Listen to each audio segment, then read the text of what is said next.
And our next presenter is Curry Chandler. So if Shadman can put up Curry's opening slide.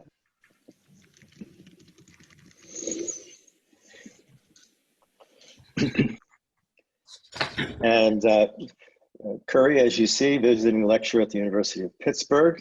And Curry's been long involved with with urban communication in general, but the Urban Communication Foundation has presented a number of papers for us and has also run some conferences for us in the past.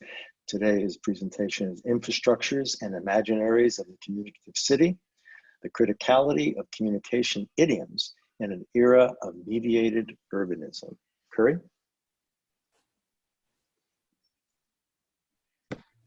All right, okay. I think everyone can hear me now. Thank you, Peter, for the introduction.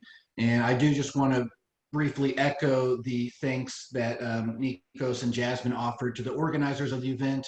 I'm very happy to participate. And I'm already feeling quite at home on this panel based on both the form and the content of the preceding presentations, because what I have to offer to you today, I was about to say this evening, but we're all, we're not all in the same time zone. What I don't have a specific case study to offer, which is, for instance, we saw some examples of that in yesterday's panel. But what I have rather are some thoughts that I am currently, that I'm working through and struggling with after having spent the majority of this past calendar year processing all of these, turbulent and often terrifying times. And I am speaking also from a U.S. perspective, where this is a response not only to the pandemic, but also to the urban unrest that we had throughout this summer, and also the way that we've seen spatial imaginaries and anti-urban rhetoric reemerge in political discourse in this country. So if you would please go ahead to the next slide. So just a little bit of background on where these thoughts are coming from. So I have spent, for the last several years, my research focus has been on the smart city concept. And so when this pandemic emerged at the beginning of this year, in addition to all of the, personal and global crises that were, that it was giving rise to, one of the other things I was kind of panicking about was that this sense I had that all the research I'd been doing was now obsolete, that the world had changed overnight, right? And that the sorts of questions that I had been interested in asking were no longer, were no longer very relevant, or at least would have to be, moved down on the list of priorities, right? In terms of the way that I've been thinking about the smart city concept, I am primarily working from a rhetorical background. So I look at particularly how the discourses surrounding various infrastructures that support smart city programs, how they construct different imaginaries, different visions of what the city can and should be, right? And so part of what I want to talk about, just give a couple of thoughts on different shifts that I've seen in these past few months as we've moved into this this new pandemic mode of thought. So if you would please go ahead to the next slide.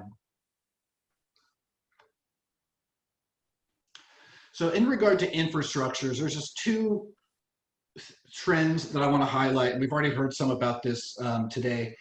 So two discursive shifts that I want to foreground. The first of these is the way in which popular discourse around pervasive computing technologies has shifted from a surveillance or privacy frame to a public health initiative frame, right? And understandably so, right? The smart city model builds a lot on the kind of big data approach to this all-knowing, optimization of urban processes. This year, especially in the early days of kind of quarantine and pandemic response, there were, I would see news stories from about cities and countries employing, tracking of personal mobile devices as a way to kind of track viral transmission and identify people who may need a quarantine. So that's just one discursive shift around these technologies I want to point out. And the other is the dramatic rise of telecommuting, which is something that we are all familiar with clearly, right? In terms of the research I've been doing, looking at the kind of the history of the smart city idea, if you go back to the 1990s, in the early days of the internet, when the discourse surrounding the World Wide Web was still characterized by a techno-utopian optimism and this innovation fetishism, there was a lot of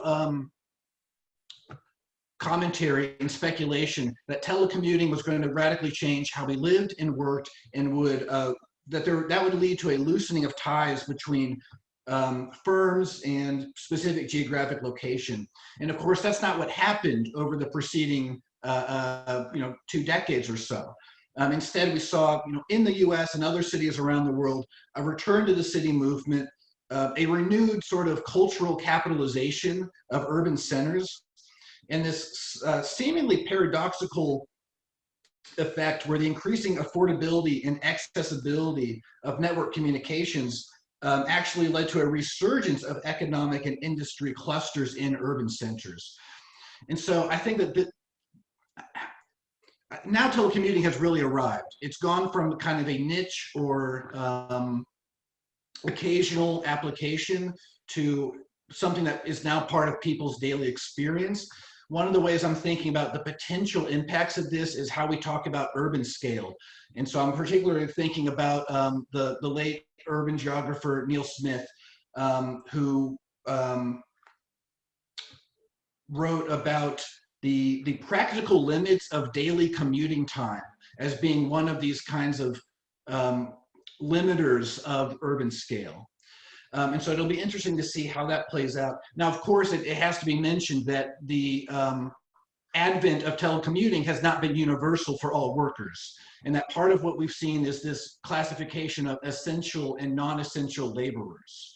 So that, of course, is also, there's all these other power dynamics in terms of what sorts of jobs are and what sort of work is able to be performed via this new telecommuting or video conferencing platforms. Another theory, and just in the interest of time, I'm just going to very briefly touch upon, Don Mitchell is an American geographer whose writing I find very generative in distinguishing the political potentials of a physical urban public space versus a virtual space. And this sort of emphasis on the political component will lead me into this to next consider Imaginaries. So if we could please progress forward to the next slide. So in terms of the Imaginaries of the smart city, it's very much characterized by a technocratic ethos, all right, where the city is reconfigured as an experimental laboratory for generating best practices that can then be exported, right, and transposed, sold, all right, in different contexts.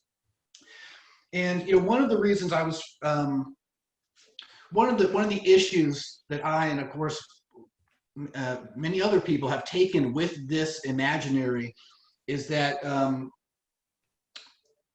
by formulating technological perspectives of urban life, a technocratic approach can function to depoliticize city planning and obfuscate social inequalities that are inherent to urban development, and also foreclose opportunities to formulate an emancipatory or oppositional urban politics.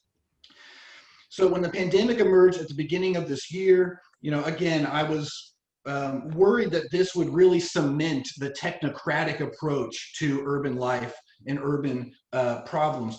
Now, of course, a global health crisis requires a technical approach. It requires science. It requires solutionism.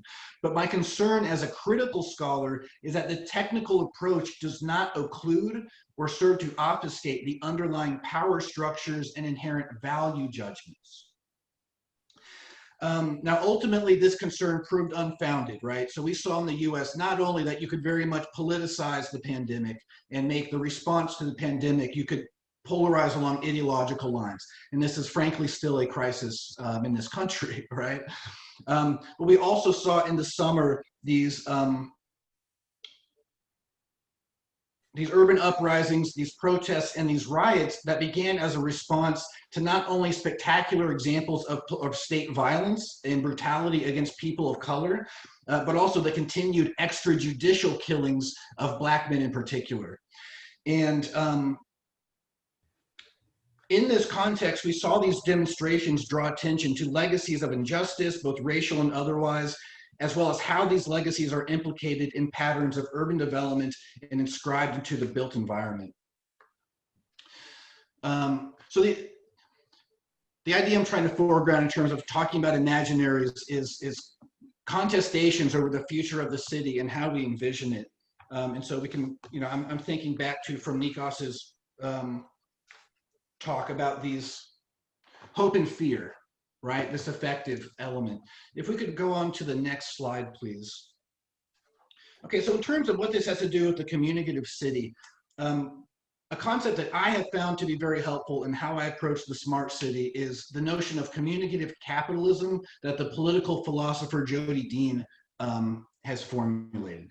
So the communicative city concept emerged from two interrelated questions.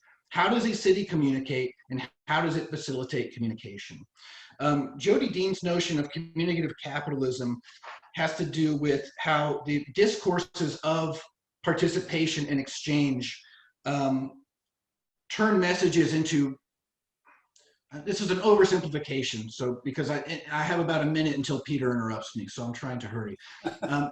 Basically, the exchange value of a message overtakes any use value of a message.